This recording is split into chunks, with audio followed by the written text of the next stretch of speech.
네, 우리는 교회를 통해서 진리를 배웁니다. 예배 가운데 선포되는 하나님의 말씀, 그리고 하나님이 계시하시는 바른 삶에 대해서 우리는 교회를 통해서 그것을 배우고 깨닫게 된다라는 겁니다. 그런데 이 진리, 우리가 배우고 있는 이 진리를 대부분 우리가 무슨 법전을 외우듯이 그렇게 달달 외우지는 않고, 대부분 어떻게 배웁니까? 그냥 가만히 이 문화 안에 들어와서 자연스럽게 스며들다 그러죠. 그렇게 배워가는 것 같습니다. 교회만이 사용하고 있는 특유한 언어, 그리고 행동, 그리고 태도와 감정 표현들을 우리 몸으로, 우리 감정으로 이렇게 자연스럽게 체득하게 된다라는 겁니다. 예를 들어서 은혜 받았다라는 그런 말을 처음에는 뭔가 마음에 감동이 왔다 이렇게 생각을 하지만, 조금 더 나아가서 우리는 구원에 관한 하나님이 값없이 주신 행위라는 것을 말씀을 통해서나 문화를 통해서 그렇게 깨닫게 되는 겁니다. 저는 교회가 누리는 가장 좋은 문화 중에 하나가 바로 감사에 대한 문화인 것 같습니다. 우리는 기도할 때 처음에 뭐라고 시작하죠? 하나님 아버지, 네, 감사합니다. 감사합니다. 네, 외치고 시작을 한다라는 거죠. 감사는 우리 신앙생활의 가장 기초가 되는 중요한 요소이기 때문입니다. 우리는 하나님이 이 세상의 모든 만물을 다 창조하셨고 또 나를 만드셨고 이 몹쓸 나를 죄에서부터 하나님이 구원하셨다라는 그 믿음을 고백을 합니다. 스스로 어찌할 수 없는 내 자신을 내가 구원을 위해서 어떤 것도 할 수 없는 그런 무능한 상태에 놓여 있지만, 그런 나를 불쌍히 여기시고 구원해 주시는 그 은혜를 우리는 어떻게 반응합니까? 감사로 반응하기 때문입니다. 그래서 어떤 교회가 정말 건강한 교회인가, 이것을 물을 때 저는 나름의 그 시금석이 바로 감사가 넘쳐나는 교회가 바로 건강한 교회이지 않을까, 그렇게 생각을 합니다. 우리가 하고 있는 예배, 그리고 찬양, 기도, 그리고 헌금과 헌신, 봉사, 이 모든 것들의 가장 밑바탕이 되는 게 바로 감사여야만 하는 것 같습니다. 왜냐하면 이 감사함이 없이, 내가 받은 은혜에 대한 감사함이 없이 이 신앙생활을 한다라는 게 굉장히 어렵기 때문이죠. 내가 하나님으로부터 받은 것에 대한 감사, 하나님이 나에게 베풀어 주신 큰 구원에 대한 감사가 있기 때문에 평생 다 갚아도 갚을 수 없는 하나님의 은혜가 나에게 있었기 때문에 우리는 이 모든 것을 이 피곤한 오후 시간에도 감당할 수 있는 것 아닐까 생각합니다. 동의하시죠? 졸려도 참으시란 얘기입니다. 감사함으로. 그런데 우리의 삶이 너무 빡빡합니다. 그렇죠? 그러다 보니까 감사라는 거를 잊고 살아가는 것 같아요.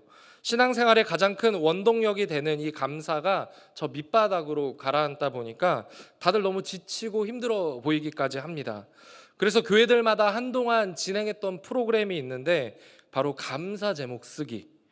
다들 해보셨을 겁니다. 하나님 앞에 내가 감사해야 할 것들이 무엇인지 돌아보자라는 그런 취지에서 시작이 됐는데, 처음엔 몇 개부터 썼어요? 10개. 10개 찾다가 좀 10개 쓸만하니까 30개 써보기, 50개 써보기, 그러다 요즘은 100개까지 쓰자 하는 교회도 있는 것 같습니다. 혹시 100개 쓰셨습니까? 써본 적 있으십니까? 이렇게 안 한다니까요, 감사를. 어떤 분들은 100개를 다 쓰시고 굉장히 뿌듯해 하십니다. 저는 한 10개 정도 쓰고 그 뒤로는 이렇게 마음이 어려워지고, 감사보다는 분노가 막 올라오고, 한 개 한 개 늘려갈 때마다 진짜 억지로 감사를 이렇게 막 쥐어 짠 것 같아요. 막 쓰다 보니까 오늘 숨쉬게 해주셔서 감사, 심장이 잘 뛰어서 감사, 소화가 잘 돼서 감사. 물론 당연히 감사해야 될 제목들인데 이게 너무 구구절절하다라는 겁니다. 저는 굉장히 현실적인 사람이고 MBTI의 극 T를 달리는 T입니다. 자체가 T라는 거예요. 이게 막 쥐어짜듯이 하는 감사가 대체 무슨 의미가 있는가? 100개를 쓰고 나면 뭔가 감사가 막 우러날 줄 알았는데 제 마음에 원망과 불평이 나오는 걸 보면서 굉장히 괴로웠습니다. 감사를 숫자로 표현하는 게 맞는가? 이걸 마치고 나면 이 정도면 되었다, 나는 이 정도면 되었다라고 억지로 위로하고 있는 제 자신을 발견하게 된 거죠. 오늘 본문은 사도 바울이 빌립보 교회를 향해 쓴 편지의 마지막 부분입니다. 저는 여기서 이 억지로 쥐어짠 감사가 아니라 바울의 진심이 담긴 이 감사의 디테일을 좀 발견할 수 있었는데요. 어떤 학자들은 이 글을 보면서 감사가 없는 감사다라고 이야기를 합니다. 왜냐하면 여기에는 감사라는 단어가, 오늘 읽으시면서 감사 글자 찾으신 분 혹시 계십니까? 계시다면 제가 치킨 쿠폰 보내드리려고 하는데 없어요. 쓰질 않았기 때문입니다. 내용을 보면 빌립보 교회에 대한 바울의 감사가 표현이 되어 있지만 감사라는 글자는 단 한 번도 드러나지 않습니다. 그런데 자세히 들여다보고 읽어보면 바울의 감사는 훨씬 더 구체적이고 감각적으로 표현되어 있습니다. 디테일이 남다르다라는 거죠. 바울은 감사의 개수를 늘리지 않습니다. 100개 쓰려고 하지 않는다라는 거예요. 오히려 자신이 빌립보 교회로부터 받은 것이 무엇인가 그것을 기억하고 또 그들의 도움을, 그들이 도와준 그 의미를 풍성하게 하고 하나님께 영광을 올려드리는 놀라운 프로세스를 가지고 지금 감사를 표현하고 있습니다. 굳이 감사라는 표현을 사용하지 않더라도 이 풍부한 언어를 사용해서 자신의 마음을 전달하고 있는 겁니다. 저는 바울의 글을 통해서 그가 감사의 디테일을 어떻게 살려가고 있는지 이걸 좀 살펴보려고 하는데요. 빌립보서에 나타난 바울의 감사는 세 가지 흐름이 있는 것 같습니다. 첫 번째, 감사는 기억에서 시작합니다. 첫 번째 뭐라고요? 감사는 10명 계신가요? 자, 다시 한번 해보겠습니다. 감사는 기억에서 시작합니다. 네, 안 하시는 분들에게 감사가 넘치길 축복합니다. 빌립보서 4장 14절에 보면 그러나 너희가 내 괴로움에 참여하였으니 잘하였도다 이렇게 이야기를 합니다. 바울이 선교 여행을 떠나면서 이제 누구의 도움이 잘 오지 않으니까 스스로 텐트 메이커를 자처하면서 자급자족하는 생활을 누려갑니다. 그런데 그것만으로 충분하지 않았다라는 거죠. 빌립보 교회는 바울의 선교 여행을 돕기 위해서 지속적으로 후원을 합니다. 바울이 데살로니가와 고린도 교회에 있을 때 여러 차례 재정적으로 도움을 주었고 지금 로마 감옥에 있는 상황에도 에바브로디도를 통해서 헌금을 전달하였습니다. 1세기 로마 제국 통치 아래 기독교 교회라는 이 집단은 굉장히 불안정했습니다. 대부분의 교회는 개인의 가정집에서 모였고 모일 수 있는 인원이 많아봐야 20명에서 50명 정도였다고 합니다. 우리는 대개 우리의 경험을 투영해서 성경을 보는 경우가 많은데 빌립보 교회 그러면 우리 사이즈 정도 되는 걸로 착각을 할 때가 있어요. 그런데 그럴 가능성이 굉장히 작은 교회였다라고 합니다. 게다가 자색옥감 장수였던 누디아를 제외하고는 그다지 사람들의 형편이 좋지는 않았을 겁니다. 그런 빌립보 교회는 자신의 삶을 쪼갠 거죠. 바울을 돕기 위해서 나도 쓰기 빠듯한 이 헌금을 만들어서 쪼개어서 바울을 적극적으로 도왔던 겁니다. 바울은 빌립보 교회가 단지 마음만으로 돕는 게 아니라 어려운 형편 속에서도 실제로 선교를 후원했고 꾸준히 자신을 돌보아준 그 은혜를 저 여기 있어요? 네. 저 여기 있어요. 네. 감사합니다. 네. 잊지 않았다라는 거죠. 네. 감사함을 잊지 않았습니다. 그들의 헌금은 단순히 물질 전달이 아니라 뭐예요? 바울이 겪는 고난에 동참하기 위한 진심 어린 헌신이었다라는 겁니다. 바울은 그것을 액수로 따지지 않았다라는 거예요. 빌립보 교회 너네 나한테 얼마 줬니? 묻지 않았다라는 겁니다. 그가 기억하는 것은 내가 얼마를 받았느냐가 아니라 그들이 자신의 삶을 내어주듯 기꺼이 함께해 주었다라는 그 사실에 주목을 하고 있는 거죠. 따라서 감사는 어디서 출발합니까? 기억에서 시작합니다. 자본주의 시대 속에 우리는 사람의 가치가 돈으로 환산되는 것을 보게 됩니다. 결혼정보회사 같은 데 보면 연봉을 따라 사람의 가치를 매깁니다. 세상의 모든 것이 다 등급이 있어요. 여러분은 몇 등급이십니까? 9등급? 전 무등급. 그걸로 사람을 평가한다라는 거죠. 숫자로 다 사람을 판단한다라는 겁니다. 그런 시대에 우리의 삶은 굉장히 피폐해져 가죠. 그런데 돌아보면 우리는 여기에 어떻게 서 있는 사람들입니까? 거대 자본의 힘에 의해서 만들어진 사람들이 아니라 없는 중에도 부족한 중에도 나를 위해 수고하고 헌신해 주신 분들의 손길이 있기 때문에 여기까지 우리가 있는 것 아니겠습니까? 그렇기 때문에 우리의 인생은 너 얼마짜리야? 라는 그 물음에 흔들리지 않아야 합니다. 누가 나의 어려움에 함께 주었는가, 그것을 좀 돌아보고 그것을 기억하는 것이 사람의 도리인 줄 믿고 또 우리가 나아가야 할 신앙의 모습이지 않을까, 그렇게 생각을 합니다. 그래서 감사의 시작은 언제나 기억에 있다라는 거죠. 받은 은혜를 기억하고 그 기억이 생생하게 살아날 때 우리의 마음속에 진짜 감사가 살아나게 될 줄을 믿습니다. 바울의 이야기 속에 나타난 감사의 두 번째 흐름은 감사는 의미를 부여하는 능력이 된다라는 겁니다. 감사의 의미를 부여하는 거예요. 바울은 자신이 받은 헌금을 단순히 선물이라고만 표현하지 않습니다. 이게 선물은 상대방이 나에게 준 것, 아니면 내가 상대방에게 준 것이란 뜻인데, 이 언어의 배경엔 다시 시대적인 상황이 좀 담겨 있습니다. 그리스 로마 문화에서는 상호 의무적인 헌신이라는 구조가 있습니다. 기브 앤 테이크라 그러죠. 내가 주는 게 있으면 뭐가 있어야 돼요? 오는 게 있어야죠. 내가 줬으니까 너도 나를 줘라.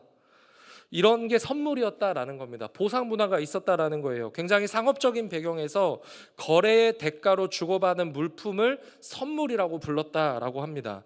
하지만 바울은 자신이 받은 이 귀한 헌금을 어떤 거래나 보상처럼 여기지 않았다라는 거죠. 17절에 보면 내가 선물을 구함이 아니요 오직 너에게 유익하도록 풍성한 열매를 구함이라. 이렇게 말하는 것은 빌립보 교회의 헌금을 이 시대가 바라보고 있던 시대적인 사고방식에서 분리해내려고 했던 겁니다. 바울이 원하는 것은 그들이 하나님 앞에 드린 헌신이 열매로 맺어지기를 바울이 기대했던 것이죠. 18절에 이렇게 이야기합니다. 이는 받으실 만한 향기로운 제물이요 하나님을 기쁘시게 한 것이라. 바울은 그들의 헌금을 하나님 앞에 올려지는 향기로운 제물로 표현을 합니다. 이는 구약의 제사를 떠올리게 하는데, 빌립보 교회의 헌신은 단순히 재정적인 지원, 바울이 빈궁하니까 돈을 좀 지어줘서 그가 좀 먹고 살게끔 해주자, 이런 재정적 지원이 아니라 하나님께 드려지는 예배로 이 헌금을 바라보았다라는 거죠. 바울의 감사의 디테일이 여기에 있다고 생각합니다. 바울은 빌립보 교회가 전해온 이 돈을 단순히 돈, 액수 이렇게만 보는 것이 아니라 그것을 예배의 언어로 지금 해석해내고 있는 겁니다. 바울은 받은 헌금을 통해서 하나님을 바라보고 그것에 대한 영적인 의미를 읽어내고 있고요, 믿음의 열매로서 이것을 해석해내고 있다라는 겁니다. 이 감사라는 건 보통 감정적인 반응입니다. 이 감정이라는 것도 어떻습니까? 굉장히 불꽃 같아요. 활짝 타올랐다가 금방 식어버립니다. 우리가 받은 구원에 대한 감격도, 이것도 감정이죠. 어떻습니까? 내가 피곤하고 지치고 내가 삶에 쩌들어 있으면 구원의 감격이 막 불타오릅니까? 내가 아무리 힘들어도 막 구원의 감격은 막 활화산처럼 불타오릅니까? 그렇지 않다라는 거죠. 꺼져버릴 때가 훨씬 더 많이 있습니다. 그래서 이 감사라는 것은 단순히 어떤 감정 하나 받았으니까 기분 좋음에만 머물러서는 안 된다라는 거죠. 내가 받은 게 무엇인지 그것을 기억하고 내 삶에 어떤 의미가 있는지 그것을 돌아보면서 하나님 안에서, 하나님 예배 안에서 이것을 새롭게 의미를 찾아가는 것, 그게 감사의 디테일이라고 생각을 합니다. 바울은 자신이 받은 빌립보 교회의 헌신을 하나님 앞에 드려진 제물로 끌어올리는 놀라운 신앙의 통찰을 보여줍니다.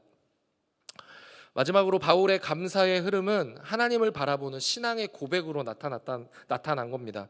바울은 빌립보 교회 헌신을 받은 이후에 고맙다, 잘 쓸게, 은혜 나중에 갚을게, 나중에 로또 되면 갚을게, 뭐 이렇게 말하지 않았다는 거예요. 바울은 감사를 사람에게 머물러 두지 않습니다. 곧장 그들의 필요를 채우실 하나님을 바라보면서 19절에 이렇게 고백을 합니다. 나의 하나님 그리스도 예수 안에서 영광 가운데 그 풍성한 대로 너희 모든 쓸 것을 채우시리라. 여기서 우리가 주목할 것은 그 풍성한 대로라는 표현인데요, 헬라어 원어에는 좀 더 구체적으로 나옵니다. 지시어가 있어요. 하나님의 풍성함을 따라, 하나님이 얼마나 풍성하시는지 그 풍성함을 따라서 너희에게 채워주실 것이다, 이렇게 이야기를 한다라는 겁니다. 하나님의 크기와 그 능력에 걸맞게 채워주실 것이다 라는 확신의 표현이죠. 하나님의 자비와 은혜의 무한함 속에서 더 좋은 것들로 채우실, 풍성하게 공급하실 그 하나님을 바라보면서 확신을 가지고 지금 이야기를 하고 있습니다. 자고로 축복이라는 거는 스케일이 좀 커야 되는 것 같아요. 대부분 사람들이 마음이 이만하잖아요, 그렇죠? 이 마음의 크기에 맞게 축복을 하려고 합니다. 그냥 내가 할 수 있는 만큼만. 누가 좀 기도 좀 해주세요. 그럼 말로라도 기도해 줄게요 하면 되는데 생각해 보고요. 기도하게 되면 할게요. 얼마나 사람이 쪼잔합니까? 기도할게요. 못하더라도 하면 되잖아요. 축복의 원래 표현이 뭡니까? 빌축자의 복복자를 써서 복을 빌다라는 표현입니다. 이 복을 빌어주는데 어떻게 내 스케일에 맞춰서 복을 빌어줍니까? 마음이 요만해서 말하는 것도 요만하면 안 된다라는 겁니다.